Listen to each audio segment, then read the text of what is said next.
Puji syukur kehadiran Allah Subhanahu wa taala. Pada puasa yang hari ke-10 ini kita masih dapat didudukan di dalam majelis ilmu yang sebentar lagi akan dibawakan oleh guru kita Ustadz Anwar Musadat. Sebelum kita sambil menunggu kehadiran beliau, seperti biasa kita membaca Al-Fatihah. A'udzu billahi minas syaitonir rajim. Bismillahirrahmanirrahim.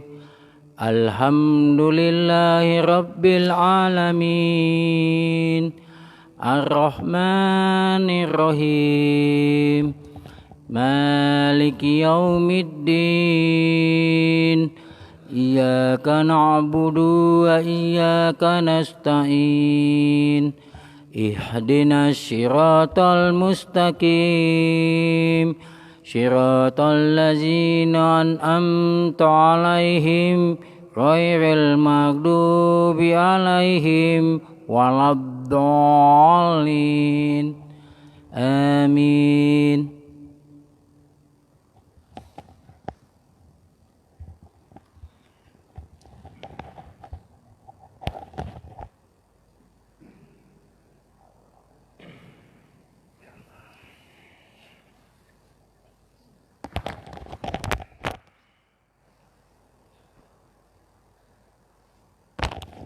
Assalamualaikum warahmatullahi wabarakatuh.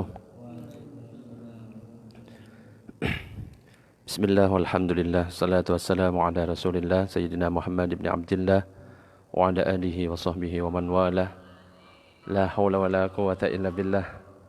Nawayna at-ta'allum wa ta'lim, tadhakkura wa tadhkir wa nafa' wal intifa' wal ifadatu wal istifada wal hatha ala tamassuki bi kitabillahi wa sunnati rasulih والدعاء إلى الهدى والدلالة على الخير وابتغاء وجه الله ومرضاته وقربه وثوابه سبحانه وتعالى إلى حضرة النبي المصطفى محمد صلى الله عليه وسلم. الفاتحة. أعوذ بالله من الشيطان الرجيم. بسم الله الرحمن الرحيم. الحمد لله رب العالمين الرحمن الرحيم مالك يوم الدين. إياك نعبد وإياك نستعين. اهدنا الصراط المستقيم صراط الذين أنعمت عليهم غير المغضوب عليهم ولا الضالين. آمين. ثم إلى حضرة إخوانه من الأنبياء والمرسلين والأولياء والشهداء والصالحين والصحابة والتابعين والعلماء العاملين والمصنفين المخلصين وجميع الملائكة المقربين، خصوصا لا سيدنا سي عبد القادر الجيلاني، وإلى جميع أهل القبور من المسلمين والمسلمات والمؤمنين والمؤمنات من مشارق الأرض إلى مغاربها برها وبحرها، خصوصا لآبائنا وأمهاتنا وأجدادنا وجدادنا وشيخنا وشيخ مشايخنا وأساتذتنا، وخصوصا لأرواح Kiai Haji Raden Panji Muhammad Sya'roni, Raden Kiai Haji Hasyim Asy'ari, Kiai Haji Muhammad Mas'ud Khairuddin, Kiai Haji Abdul Muhid Anwar, Raden Ayu Qurratul Aini, Nyai Antema Sakama, Bapak Setiabudi. Al-Fatihah. A'udzu billahi minasyaitonir rajim. Bismillahirrahmanirrahim. Alhamdulillahirabbil alamin. Arrahmanir rahim. Maliki yaumiddin. Iyyaka na'budu wa iyyaka nasta'in. Ihdinas siratal mustaqim.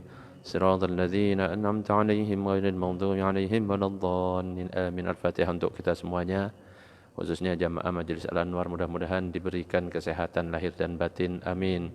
Mudah-mudahan istiqomah dalam beribadah kepada Allah. Amin. Mudah-mudahan rezekinya lancar. Mudah-mudahan hajat-hajatnya dikabulkan oleh Allah. Mudah-mudahan dosa-dosa kita semuanya diampuni oleh Allah, baik dosa kecil ataupun dosa besar, dosa yang sengaja ataupun yang tidak sengaja, dosa yang dulu, sekarang, dan yang akan datang. Dan mudah-mudahan kelak kita mendapatkan tempat yang mulia di sisi Allah, dimasukkan ke dalam surganya, berkumpul dengan baginda Nabi Muhammad sallallahu alaihi wasallam. Jika kelak kita wafat dalam keadaan husnul khatimah. Yang sedang sakit mudah-mudahan disembuhkan oleh Allah, yang sedang banyak utang mudah-mudahan dilunaskan utangnya oleh Allah. Al-Fatihah. A'udzu billahi minasyaitonir rajim. Bismillahirrahmanirrahim. Alhamdulillahirabbil alamin arrahmanir rahim maliki yaumiddin. Iyyaka na'budu wa iyyaka nasta'in. Ihdinas siratal mustaqim. Siratal ladzina an'amta 'alaihim ghairil maghdubi 'alaihim waladdallin. Amin. Alhamdulillah, jamaah yang dirahmati oleh Allah, Bapak Ibu, yang dirahmati oleh Allah. Alhamdulillah pagi ini kita masih bisa melanjutkan kajian kita yang masih membahas tentang tanya jawab yang kemarin dibuka. Kita bahas satu-satu seperti kemarin ya. Jika ada pertanyaan monggo di-post di kolom komentar biar nanti sama teman-teman dibacakan, dan kalau saya bisa jawab nanti insya Allah akan saya jawab. Kalau belum bisa saya jawab nanti akan saya jawab berikutnya. Ya, nanti saya minta tolong kepada Pak Salman dan Pak Iwan untuk membacakan. Sudah dibuka Pak Iwan? Ya, yang status yang terbaru sudah. Pak Salman? Buka video. Ya sudah, Pak Salman bagian nunggu videonya. Hah? Ya, nanti kalau ada di video kasih tahu ya. Kalau ada yang komentar di video, nanti Pak Iwan akan bacakan dari nomor 1 sampai bawah. Monggo Pak Iwan. Assalamualaikum warahmatullahi wabarakatuh.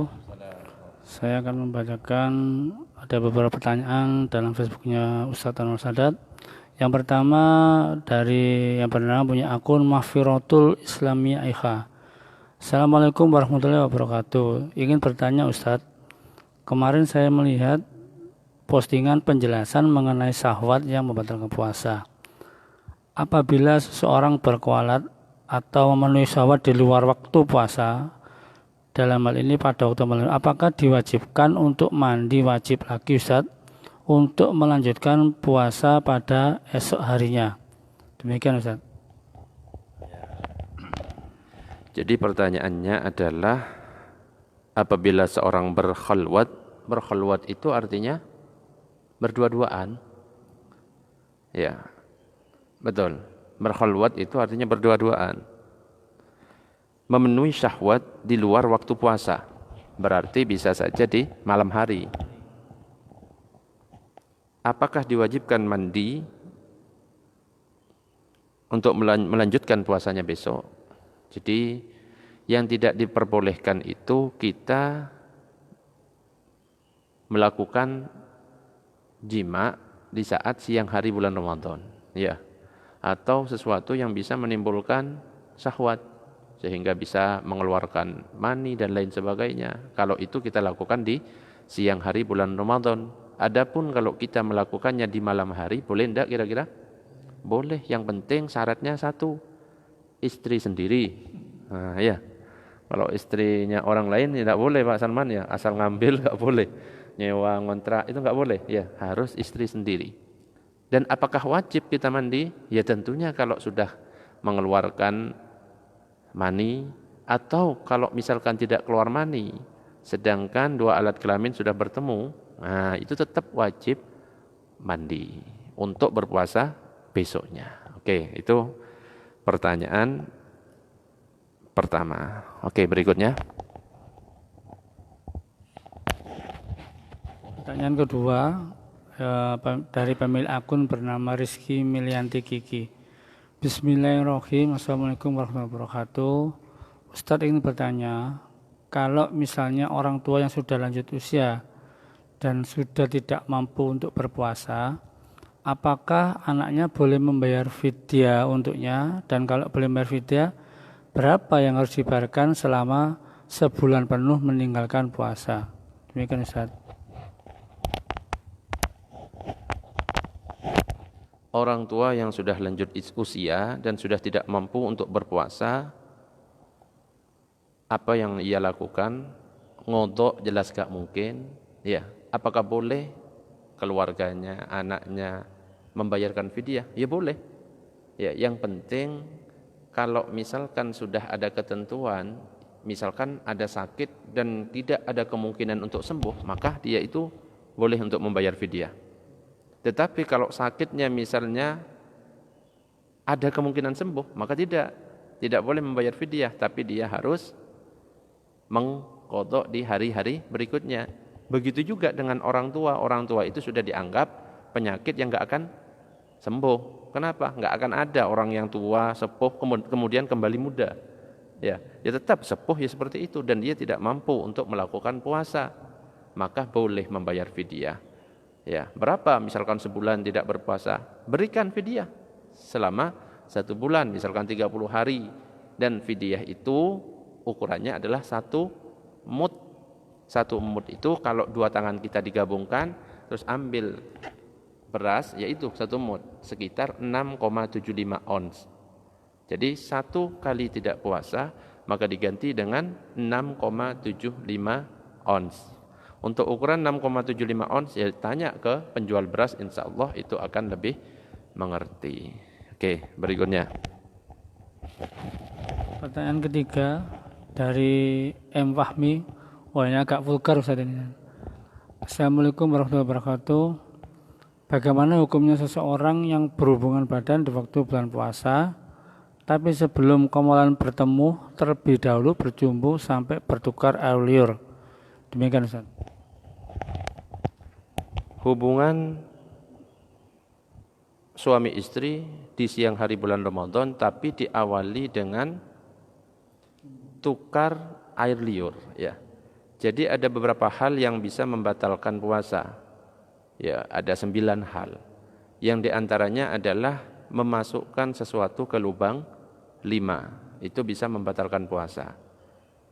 Apa lubang 5 itu? 1, apa? Mulut. 2, hidung. 3, telinga. 4, jalan depan. 5, jalan belakang. Berarti kalau kita memasukkan sesuatu ke mata, batal apa enggak? Pakai obat mata di siang hari, batal apa enggak kira-kira? Enggak batal. Bahkan kalau kita seandainya pakai obat matanya itu 1 ember Pak, sampai habis, batal enggak kira-kira? Tidak batal, ya cuma mungkin matanya rusak. Ya, jelas kan? Nah, ini cerdas orang ini. Dia itu melakukan tukar ludah. Ya, ludah istrinya atau ludah suaminya saling bertukar sehingga masuk ke mulutnya. Jika sampai tertelan, nah ya, syarat membatalkan puasa itu kalau memasukkan sesuatu ke dalam mulut dan kita menelannya.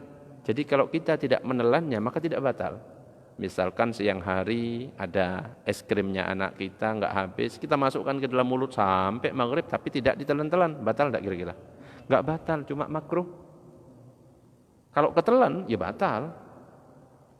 Nah, jadi syaratnya memasukkan dan menelan. Nah, ini orangnya cerdas. Sebelum melakukan jima dia melakukan pemanasan, saling tukar air ludah. Kalau air ludahnya itu tidak sampai masuk, tidak tertelan ke dalam mulutnya suami atau istri, maka tentunya belum batal, tapi dosa itu karena sudah melakukan hal-hal yang menimbulkan syahwat. Ya. Maka ketika ciuman itu keluar mani, nah itu juga membatalkan, tapi tidak kena kafaroh. Gitu loh. Tetapi ketika tidak tertelan air ludah itu, kemudian dilanjutkan jima, nah berarti dia membatalkannya dengan jima. Kalau membatalkan dengan jima, maka dia itu dosa besar, harus bertaubat, dan dia itu harus mengkodok puasanya, dan tidak hanya mengkodok saja, kalau langsung membatalkan dengan jima ini ya, dia itu kena kafaroh. Kafaroh itu artinya denda. Apa dendanya ketika kita membatalkan puasa itu dengan jima di siang hari bulan Ramadan? Yang pertama adalah memerdekakan budak. Karena budak sekarang ini sudah tidak ada, maka keurutan berikutnya berpuasa 2 bulan berturut-turut. Kalau misalkan 1 hari terputus, maka ulang dari depan. Sudah sampai 1 bulan, ternyata hari berikutnya, hari ke-31 tidak berpuasa, maka ulang dari depan 1 bulan lagi. Ya. Sampai selama 2 bulan. Kalau ternyata tidak mampu, yang ketiga, jadi harus urut ini, nggak boleh milih. Saya milih yang ketiga, nggak boleh, tapi harus urut. Yang ketiga, memberi makan pada fakir miskin sebanyak 60 orang. Nah, kalau kita biasanya kan langsung milih kan, saya pilih yang ketiga saja, langsung memberi makan fakir miskin, nggak boleh. Harus dicoba dulu. Harus nyoba. Harus nyoba yang pertama ya jelas-jelas nggak ada, kita lewati. Yang kedua, berpuasa 2 bulan berturut-turut, kita harus nyoba. Selama kita mampu, batal terus, dan dinyatakan akhirnya tidak mampu setelah bersusah payah mungkin, dan memang benar-benar fix tidak mampu, maka baru yang kedua kita membayar apa? Denda, membayar apa? Memberi makan fakir miskin sebanyak 60 orang. Itu kalau membatalkan langsung dengan jima. Tetapi kadang-kadang ada orang pintar sebelum berjima dibatalkan dengan cara yang lain. Minum dulu. Nah, ayo. Biar kita tidak membatalkan dengan jima, kita makan dulu. Nah, tapi dia sudah membatalkan puasa dengan sengaja itu. Ya. Dan kalau orang membatalkan puasa itu dengan sengaja, disebutkan dalam hadis yang diriwayatkan Imam Tirmidzi, man aftara yauman min Ramadan, siapa yang berbuka puasa, yang membatalkan puasa sehari daripada bulan Ramadan, min ghairi rukhsatin, tanpa sebarang rukhsah, enggak ada uzur, tiba-tiba membatalkan secara sengaja, wala maradin, dia tidak sakit, enggak sakit, lam yaqdi anhu shaumud dahri kullihi wa in shamahu, maka niscaya tidak memadai sekalipun dia qadha puasa tersebut walaupun selama-lamanya. Setahun dia mengganti puasa yang sehari ditinggal secara sengaja, enggak ada gunanya. Itu saking berbahayanya orang yang membatalkan puasa sehari saja dengan cara sengaja tanpa ada uzur. Nah, dia minum, dibatalkan, baru dia berjima. Nah, dia wajib mengqadha tapi tidak kena kafarah. Paham maksudnya? Nah, begitu juga ketika membatalkan dengan sengaja dengan tukar air liur. Kalau air liurnya istrinya atau suaminya ditelan duluan, kan berarti sudah batal duluan. Ya, kemudian dia berjima. Nah, maka yaitu meskipun sehari, meskipun diganti bertahun-tahun, maka dia tetap enggak akan mencukupi meskipun dia tidak wajib membayar kafarah. Cukup mengqadha, ya. Dia itu harus bertaubat. Karena apa? Sudah sengaja membatalkan puasa tanpa ada rukhsah, tanpa ada uzur. Nah, makanya jangan main-main. Ya kalau memang sudah kebelet, ya malam hari lah kita lakukan malam hari. Ya kalau Pak Salman kebelet, jangan nyari pisang, daun pisang apa, nggak usah, pohon-pohon nggak usah dicari, ya kucing nggak usah, wis berpuasa tiap hari gitu. Malamnya juga puasa. Ya janganlah, ya Pak Salman, ya dibuat ngaji, buat zikir, ya ajari itu kucing itu baca Al-Quran, salawatin gitu. Gak usah nyari pohon-pohonan apa, ya. Jelas ya. Jadi kalau langsung membatalkan dengan jima maka kena kafarah. Tapi kalau misalkan didahului dengan pembatal-pembatal yang lain seperti makan, minum, maka dia tidak ada kafarah, cuma dia wajib qadha. Tetapi diingatkan tadi, siapa yang berbuka puasa, membatalkan puasa secara sengaja tanpa ada uzur, enggak sakit dan lain sebagainya, maka tidak akan memadai sekalipun dia qadha puasa tersebut walaupun selama-lamanya, meskipun setahun penuh enggak akan cukup. Jelas Anda? Jelas ya? Cerdas biar enggak dapat kafarah, diawali dengan yang lain. Ya, dilakukan dengan pembatal yang lain. Berbeda dengan orang yang musafir. Ya. Saat melakukan perjalanan musafir yang dia itu perjalanannya itu sudah boleh mengqosor salat sekitar 88 km, ya. Di tengah perjalanan dia langsung berjima dengan istrinya. Dia itu gimana kira-kira? Wajib bayar kafarah apa enggak? Bayar denda apa enggak? Musafir. Enggak, kenapa? Dia ada keringanan, ya. Karena dia itu sudah boleh sebenarnya membatalkan puasa. Tetapi kalau kita menjadi musafir, perjalanannya jam 12, ya Pak Muhid bisa ngerokok di pagi hari belum berangkat, tidak boleh. Jadi kalau kita berangkatnya sebelum subuh, itu sudah boleh tidak berpuasa. Misalnya jam 3 sudah berangkat, itu sudah boleh nggak berpuasa. Tetapi kalau berangkatnya setelah subuh, maka kita wajib tetap berpuasa sampai penuh. Kecuali mungkin di tengah perjalanan kita ada uzur lain, sakit, baru kita membatalkan puasa kita. Tetapi selama tidak ada uzur seperti itu, nggak boleh. Nah kadang-kadang ada kayak gitu. Ya, kadang-kadang ada kayak gitu, zuhur makan. Loh, kamu kok wis makan? Loh, saya musafir. Lah emangnya kamu berangkat jam berapa? Nanti habis Isya. Oh, repot. Berangkatnya habis Isya. Ya, ada pertanyaan berikutnya, ayo. Pertanyaan berikutnya dari Vera Nizar ini. Assalamualaikum Ustaz. Maaf mau tanya bab zakat Ustaz. Kalau seumpama saya punya zakat fitrah berupa beras sebanyak 20 kilo, apa boleh saya bagi-bagi untuk 10 orang? Jadi jatuhnya per orang cuma dapat 2 kilo. Atau harus pembagian tetap per orang 3 kilo? Syukran Ustaz. Dia punya berapa? 20 kilo. Terus dibagi-bagi kepada 10 orang sehingga yang lainnya setiap fakir miskin dapat 2. Jadi kewajiban kita, ya orang yang kewajiban berzakat itu ukurannya berapa? Jadi ukuran orang yang berzakat itu adalah 2,5 ya. Ada yang mengatakan 2,5 tapi ada sekarang ya 2,7 lebih amannya. Tapi ya lebih amannya lagi 3, langsung kasih 3 ya. Intinya kalau kita bisa mengeluarkan 2,7 lah, kita ambil 2,7. Ketika kita mengeluarkan 2,7 kepada amil zakat misalnya, itu sudah terpenuhi kita. Adapun nanti amil zakat itu membagikan karena banyaknya orang yang membutuhkan sehingga setiap orang itu mendapatkan misalnya ternyata 1 kilogram. Ya, enggak dapat 2,7 karena dibagi dengan banyak orang. Yang memberikan zakat misalnya ada 10 orang. Jelas. Tetapi dibagikan kepada 20 orang. Nah, berarti kan masing-masing dapat sekitar 1 kilo, enggak apa-apa. Terserah amilnya. Yang penting ketika kita mengeluarkan itu langsung 2,75. Tetapi kalau kita mengeluarkannya sudah 2 kilo, maka tidak boleh. Nah, ini Bu Vera punya 20 kilo. Kan sudah lebih dari 2,7. Betul? Mungkin dia mau berzakat dengan jumlah yang lebih, 20 kilo. Dibagikan kepada jumlah fakir miskin yang mungkin banyak sehingga mendapatkan 2. Dia sudah mengeluarkannya kan sudah lebih dari 2,75. Berarti hukumnya gimana? Boleh. Ya. Oke, lanjut berikutnya. Berikutnya pertanyaan dari atas nama Nur Intan. Jadi bagaimana Ustadz karena beliau sudah meninggal pada bulan suci Ramadan dan tidak memiliki kesempatan untuk menggantinya. Jadi apakah tidak usah diganti puasanya ataupun dibayar fidyahnya?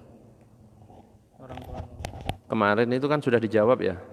Pembahasan tentang orang yang meninggal dan dia itu tidak sempat mengqadha Ramadannya. Jadi kalau dia itu langsung sakit saat masuk Ramadan ya, sebagaimana yang disebutkan oleh Profesor Dr. Ali Jum'ah, ketika dia sakit saat masuk Ramadan dan dia tidak ada kesempatan langsung meninggal, maka dia tidak ada kewajiban secara ijma' ulama untuk mengqadha puasanya. Kenapa? Karena itu bukan unsur kesengajaan dan dia memang tidak mampu melakukan kewajiban.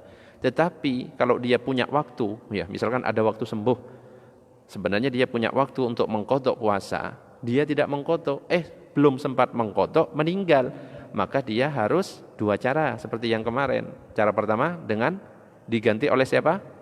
Anaknya, walinya, ya keluarganya, atau orang lain yang mau menggantikan dengan seizin walinya itu, keluarganya. Itu cara pertama. Cara yang kedua adalah dengan membayar fidyah dengan ukuran berapa? 6,75 ons tiap puasa yang ditinggalkan. Jelas? Oke, lanjut.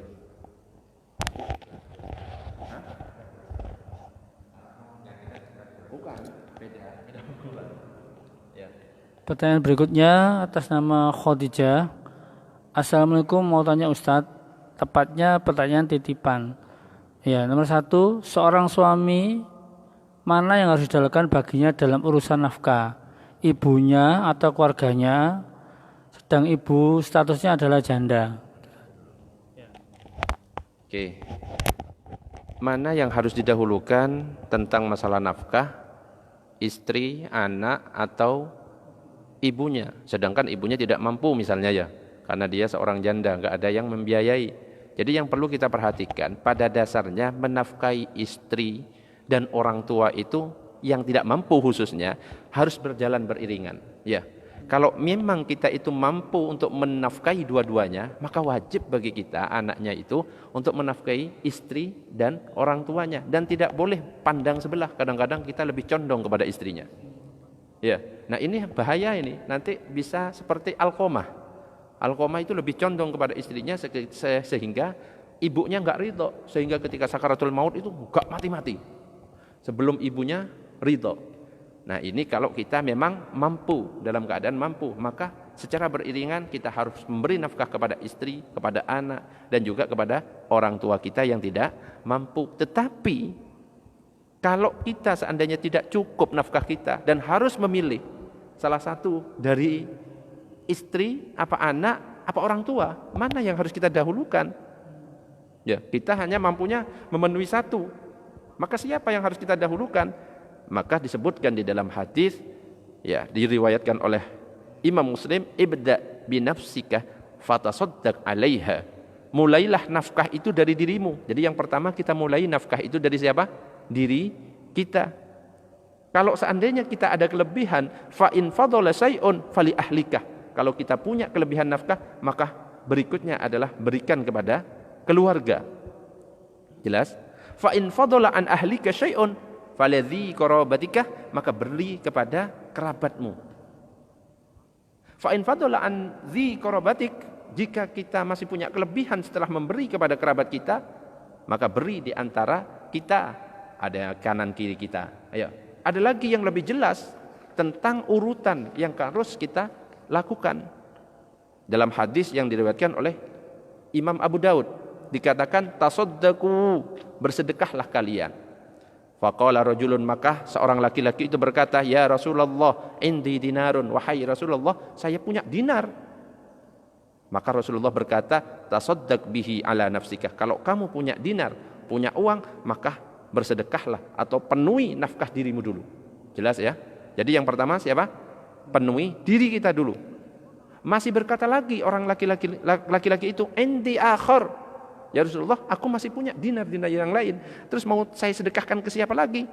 Terus Rasulullah berkata, tasaddaq bihi ala zaujatika, berikan kepada istrimu.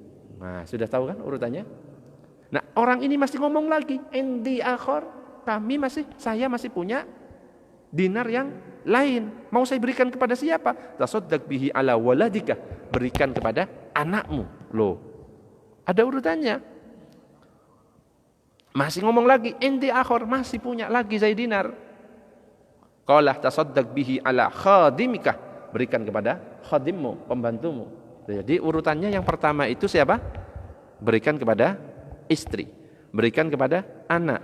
Ya, berarti kalau kita harus memilih, kita karena memang mampu mencukupi anak istri atau orang tua, maka yang kita berikan kepada istri, anak, ya, kalau misalnya ada kelebihan, maka diberikan kepada orang tua. Ya, kalau memang punya kecukupan. Tapi kalau kita memang kecukupan segitu aja gitu loh, satu orang yang harus kita pilih, maka istri yang harus didahulukan. Tetapi kalau kita memang cukup untuk memenuhi semuanya, maka kita penuhi nafkah mereka secara beriringan dan tidak boleh condong sebelah. Misalkan kepada istri, ya tadi itu peringatannya, nanti khawatir seperti Alqamah yang sakaratul mautnya susah karena orang tuanya tidak ridho kepadanya. Jelas ya? Lanjut dulu pertanyaannya. Pertanyaan kedua, hukum make up bagi seorang wanita bagaimana, Ustadz? Hukum make up bagi wanita. Jadi di dalam Al-Quran surat Al-A'raf ayat 31 itu disebutkan, ya bani Adam khudhu zinatakum inda kulli masjidin wa kulu washrabu wa la tusrifu innahu la yuhibbul musrifin. Hai anak Adam, pakailah pakaianmu yang indah setiap memasuki masjid. Nah, di sini ada perintah untuk memakai pakaian yang indah. Hai anak Adam, kira-kira anak Adam itu laki-laki apa perempuan? Semuanya, bisa laki-laki, bisa perempuan. Tapi tentunya ketika berhias antara laki-laki dan perempuan ada ketentuan-ketentuan. Nah, yang ditanyakan ini make up bagi wanita. Boleh wanita berhias, boleh wanita itu bermake up, tapi harus diperhatikan ketentuan-ketentuannya. Yang pertama apa ketentuannya? Tidak boleh tabarruj. Tabarruj itu apa? Berlebihan menampakkan sebagian dari perhiasan dan kecantikannya. Yang seharusnya ditutupi, dia buka. Misalkan apa? Tidak pakai jilbab, nggak boleh. Atau pakai rok setengah tiang, nggak boleh. Ya repot itu. Ngerti tak Pak Salman? Pura-pura ngerti, ngangguk-ngangguk, ya nggak boleh. Itu berlebihan menampakkan kecantikan. Atau pakai you can see, tahu you can see? Apa artinya you can see? Kamu bisa melihat, ya kan? Pakai you can see, ya Pak Muhid. Gak boleh kayak gitu. Yang pertama, tidak boleh tabarruj. Ya, yang seharusnya ditutup tidak ditampakkan, malah ditampakkan. Gak boleh. Yang kedua, aturan berhias bagi wanita itu adalah harus memperhatikan masalah aurat. Ya, gak boleh sembarangan wanita itu keluar dari rumah dengan menampakkan aurat. Haram. Auratnya wanita itu di mana? Mana auratnya wanita? Kalau laki-laki kemarin sempat saya singgung antara pusar dan lutut. Kalau wanita, di dalam kitab Fathul Qorib itu malah disebutkan auratul mar'ati jami'u badaniha, bahwa auratnya perempuan itu semua badan. Tidak ada kecualinya, kecuali wajah dan telapak tangan nggak ada kalau dalam kitab Fathul Qorib. Ini mazhab Syafi'i, seluruh badan. Berarti orang yang pakai cadar itu bermazhab Syafi'i. Memang dalam mazhab Syafi'i ada beberapa pandangan. Ada yang mengatakan satu seluruh badan tanpa terkecuali. Jadi nggak boleh menampakkan meskipun wajah dan telapak tangan. Itu yang pertama. Yang kedua adalah ada yang mengecualikan kecuali wajah dan telapak tangan. Ya monggo, kalau di sini ya hampir semuanya banyak yang pakai pendapat yang kedua, yaitu wajah dan telapak tangan ditambahkan. Tapi meskipun pakai pendapat yang kedua, bukan berarti kita bisa melototi wajah dan tangannya orang kalau tanpa ada hajat. Kecuali memang ada hajat, misalnya Pak Salman mau ta'aruf, boleh ditampakkan wajahnya. Tapi wajahnya anak yang dita'arufi, bukan wajahnya mertuanya. Salah orang. Jelas Pak Salman? Ya, jadi kalau ada orang yang pakai cadar nutup semuanya, jangan malah risih kayaknya sekarang kan, ini teroris, kayaknya malah nuduh seperti itu repot itu, karena nggak paham. Ya sudah, berarti dia itu mengamalkan apa? Mazhab Syafi'i yang pendapat pertama. Terus yang harus diperhatikan kalau wanita itu mau berhias, juga memperhatikan cara berhias yang dilarang. Apa saja cara berhias yang dilarang itu? Gitu loh. Yang pertama, misalkan cara berhias yang dilarang itu apa contohnya? Kalau untuk wanita, misalkan dia berhiasnya dengan menyambung rambut misalnya, sudah nggak pakai jilbab, rambutnya disambung, kan nggak boleh itu. Atau pakai tato di sini ya, Pak Salman misalnya pakai tato bunga mawar, nggak boleh Pak Salman. Rambut palsu, ya nggak usah. Ya. Atau memakai wangi-wangian, disemproti di wajahnya biar wangi, sehingga ketika berjalan orang-orang semuanya ngelihat. Kayak di iklan-iklan itu loh. Itu kayak orang berzina kalau seperti itu. Terus memanjangkan kuku, wanita nggak usah berhias seperti itu. Atau berhias menyerupai kaum laki-laki tomboy misalnya. Atau berhias tapi berlebihan, menor. Kita boleh melakukan berhias seperti itu kalau kita di depan suami. Nah, kalau di depan suami kita sendiri boleh berhias seperti apapun, pakai minyak wangi apapun boleh. Bahkan kalau bisa itu wanita ini, untuk peringatan untuk para wanita, ketika pakai minyak, cari minyak wanginya yang berbeda-beda, biar suaminya nggak bosan. Perut bau apel, gitu loh. Iya. Punggung baunya duren. Jadi penasaran, ini bau apa ini? Bau apa ini? Yang ini? Bau apa? Tangan baunya jeruk. Loh. Tangan kanan baunya nangka. Terus kaki baunya melon, gitu loh. Jadi suami itu ngurut, wah ini bau apa ini? Penasaran, gitu loh. Tambah seru. Jangan daerah depan dada baunya minyak tawon. Repot. Belakang balsam. Leher minyak kayu putih. Wes repot, wes bosan kalau misalnya baunya kayak gitu. Pakaiannya juga nggak diperhatikan. Kadang-kadang kalau di rumah pakai baju apa biasanya? Daster, keteknya lubang. Aduh, ya nggak menarik. Makanya wes gak heran kalau malah ada laki-laki itu yang ngelirik wanita-wanita yang di luar. Orang kayak gitu. Sing cantik kalau perlu. Lah iya, ini ada koyonya, astagfirullah. Di sini satunya ada timunnya, repot. Kalau perlu wanita itu ya saat suami datang dari masjid sudah pakaian Cinderella, wah apik kan, wis pakai bintang gitu, tongkatnya pakai peri, wah sing apik gitu loh, sing membuat menarik. Ya, makanya ya lakukanlah berhias yang dibolehkan untuk wanita, misalnya menjaga sewajarnya saja. Kalau misalnya mau keluar ya menjaga kebersihan badan, rambutnya disisir. Memakai wangi-wangian yang tidak sampai ya hanya menghilangkan bau badan saja. Ya, terus mengenakan baju yang menarik untuk suaminya. Ya kalau perlu itu warna-warni. Bagian luar warnanya pink, bagian dalam hijau, oranye, gitu. Jangan semuanya sama putih. Pancet biasanya. Terus mencukur bulu-bulu, bulu ketek, jangan dibiarkan panjang itu. Bulu kemaluan dan lain sebagainya. Jelas ya? itu hukum make up. Jadi selama tidak berlebihan, nggak sampai menor, seperti yang saya sebutkan tadi ketentuan-ketentuannya, maka boleh. Kalau sampai tidak sesuai dengan ketentuan, maka tidak boleh. Silakan lanjut. Pertanyaan ketiga, bagaimana hukum suami dayuts, di mana di zaman sekarang banyak suami yang membiarkan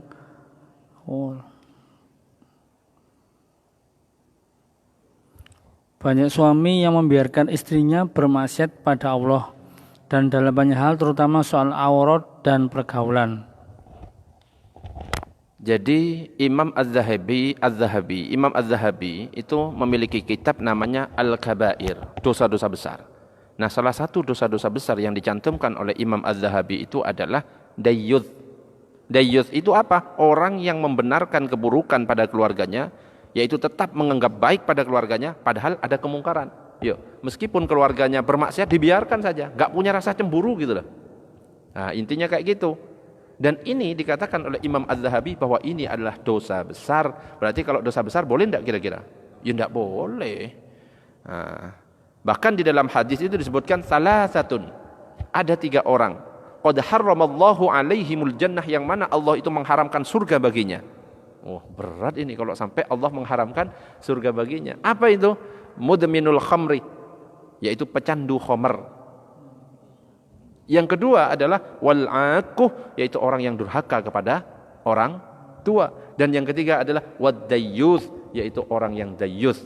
Siapa orang dayyuth itu? Alladzi yukirru fi ahlihil khabath, yang membenarkan keburukan di keluarganya. Keluarganya enggak pakai jilbab, dibiarkan. Enggak ada rasa-rasa cemburunya, istrinya keluar pakai jilbab dilihatin orang, pakai baju menor, enggak ada. Ya, dia itu enggak berusaha untuk memperbaiki keluarganya, dibiarkan begitu saja. Ya, meskipun di dalam keluarganya itu ada kemungkaran, hukumnya dosa besar, dia harus bertobat. Ya, kalau enggak maka haram surga baginya. Oke, lanjut. Pertanyaan keempat, bagaimana hukum memberi atau melayani makan pada saudara muslim yang tidak berpuasa? Jadi memberi makan kepada saudara muslim yang tidak berpuasa, ada kalanya boleh, ada kalanya tidak. Yang boleh kepada siapa? Kepada orang yang memang tidak diwajibkan berpuasa. Boleh, meskipun dia muslim. Contohnya anak kecil. Kan memang belum wajib, yang belum balik. Ya, boleh kita memberi makan kepada anak kecil meskipun di siang hari bulan Ramadan. Kepada orang gila. Orang gila memang enggak wajib puasa, boleh kita memberinya. Orang yang sakit meskipun dia Islam, karena dia tidak ada kewajiban untuk berpuasa, beri dia makan enggak apa-apa. Orang tua yang memang sudah tidak mampu untuk berpuasa, kita kasih makan enggak apa-apa. Musafir, ya, kan enggak punya kewajiban untuk berpuasa, kasih dia makan.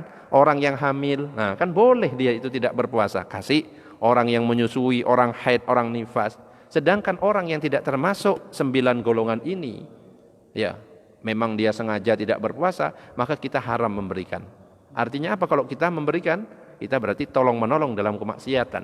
Bahkan ulama itu ada yang mengatakan memberikan makan di siang hari kepada orang kafir tidak boleh. Kenapa? Berarti kita setuju atas apa yang ia lakukan. Ya, dia itu sedang bermaksiat kepada Allah. Memang dia nanti akan dihukum oleh Allah.